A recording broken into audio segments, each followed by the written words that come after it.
What's up guys, Houndish here, and today we're going to be talking about episodes that we'll be getting in Year 7 of Destiny 2, which of course is Year 10 of the franchise overall. Kinda weird because Bungie is simultaneously referring to this as Year 7 and Year 10. Either way, the core content drops that we're going to see this year, of course, are the episodes. And in this video I wanted to go into a little bit more depth about the themes of the upcoming episodes, some of the content that we'll get access to, plus additionally Bungie have recently given some more info about them, teasers for some of the upcoming exotic missions, new locations that we'll go to during the episodes, the general content flow, and a look at some systems, rewards, that does include new weapons and armor, and how some of this feeds into what we'll get beyond episodes in Year 11. So quite a few things to round up in the video today guys. As always, I hope you enjoy this one, and if you do, a rating below very much helps us out on the channel, but now let's get into it. And considering we're still in episode 1 at the moment, with more of the content for Echoes to actually come, we know that Act 2 will begin on July 16th, and Act 3 starts on August 27th. And both of the new acts will bring new activities, additional weapon rewards, as well as season pass ranks and artifact mods. Plus we'll get a new exotic mission for Echoes that'll drop in Act 3. And in a recent interview with the Games Radar, Bungie said, "We have an exotic mission coming in Act 3, which is one of the biggest missions we've ever built, and it's only possible because of this new content cadence. The ability for us to build this massive exotic mission, which is literally one of the biggest, wouldn't have been possible in the past." And this is where we see the new development team taking the opportunity, their willingness to change and to adapt to this new cadence with us, and seize the opportunity to expand Nessus and the world. And we wouldn't have been able to expand Nessus in this way without the episode.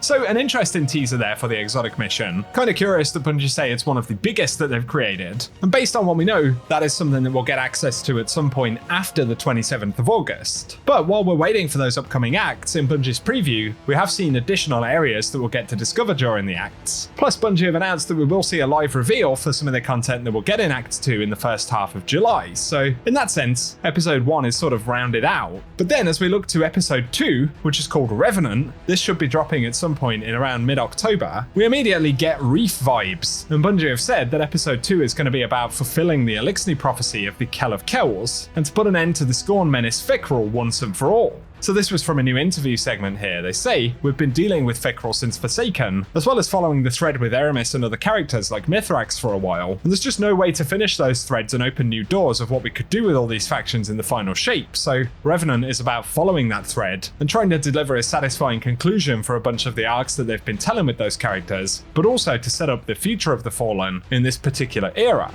And in the Vidoc, the devs said the Fallen don't have a home planet anymore, they've been searching for a new one, so obviously that will kind of factor in as an element of the storytelling, which will center around these sort of dark fantasy vibes and a vampire slayer aesthetic. And we can see some of the gear for that right here. There's concept art for the armor, which is sort of Scorn themed, plus there's an alternate concept art which is a more sort of Splicer themed set of armor, so possibly we'll be getting 2 different ones. And there are additionally some weapon concepts too. It's possible that these could be actual exotic weapons, one of them being a more Fallen themed thing, an almost shinier version of something like Lord of Wolves here, and then a more vampire themed looking weapon as well. So there are some cool concepts there, but Bungie have also announced that we'll see potion crafting in the new hub for Revenant with the assistance of Ido, the scribe of House of Light. And we'll be able to generate 2 different key types of potions. So there'll be combat potions, which boost our artifact perks directly, and there'll now be some interesting interactions between artifact mods and these combat upgrades that will essentially craft in the new hub with the Fallen. And this hub, by the way, kind of looks like it may be positioned in the Pale Heart. This isn't confirmed, but it certainly doesn't look like the Helm as we've seen it previously. And many of the flowers and plants that we see growing here are almost identical to the ones that we find in the Pale Heart, so presumably these will be some of the ingredients required for our potion crafting. But as well as combat potions, there'll be loot potions which give more agency over the rewards that we're chasing. Plus the dev said there is more of a focus on player agency in general while progressing through the episode, where players will have more choice over how they approach the various steps. And again, Fikrul is back here as the key sort of enemy, and he's managed to capture one of the Witness's echoes, which he's using to forge this new army of darkness, housed in an awoken watchtower, which the devs call Fikrul's Vampire Keep. So certainly some cool ideas there, and give us your thoughts about it down below.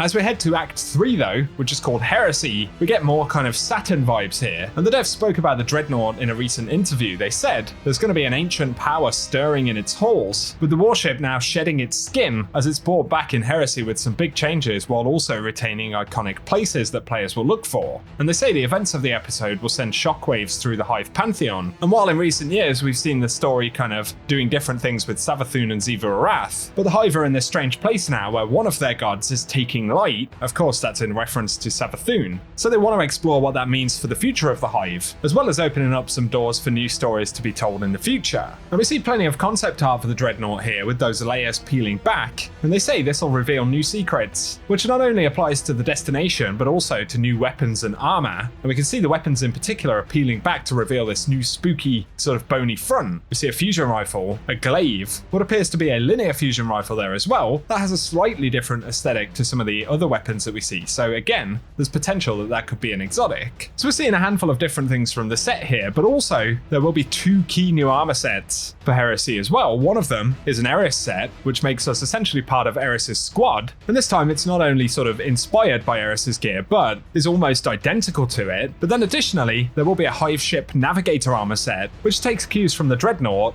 that sort of peeling back element that Bungie have spoken about, and foes like Oryx's War Priest. And the devs describe the core activity for Heresy as being somewhere between Shattered Realm and the Coil. They also reference Dreadnought as an activity in itself, so it isn't clear yet as to whether there'll be an explorable space for Dreadnought or whether it will exist purely in a game mode. We've kind of seen both variants of that in the past. In Season of Haunted, Bungie created an explorable zone on the Leviathan, whereas when Titan returned in Season of the Deep, it was purely the kind of set location for the specific game modes that we played. So we'll have to see which style we get for Heresy, but I'm sure most players would love to see an explorable Dreadnought space, especially given how nostalgic that Dreadnought location is. The other component that is worth mentioning though, alongside these episodes, is that we are going to get the additional dungeons dropping for the year. So currently Bungie haven't announced when the dungeons will drop, but if you have the dungeon key, it's looking like at the minute that one of those dungeons will drop in episode 2 and the second dungeon will drop in episode 3. So that's extra content that will come alongside the seasonal drops or the episode drops, although as there have been in the past couple of years, those are separate purchases, so keep that in mind. And in terms of going into year 11, sort of rounding out the episode year and moving forward, Bungie have said that all of the content coming in year 10 is the catalyst for what happens next in Destiny 2, and some of those threads will carry forward into the future, but the thing they really want to reinforce here is that we're moving outside of linear storytelling to these more sort of standalone experiences and episodes that are easier to jump into and engage with, so that you don't necessarily have to have a knowledge of everything that happened right beforehand in order to enjoy the story and the experience. Then heading to year 11,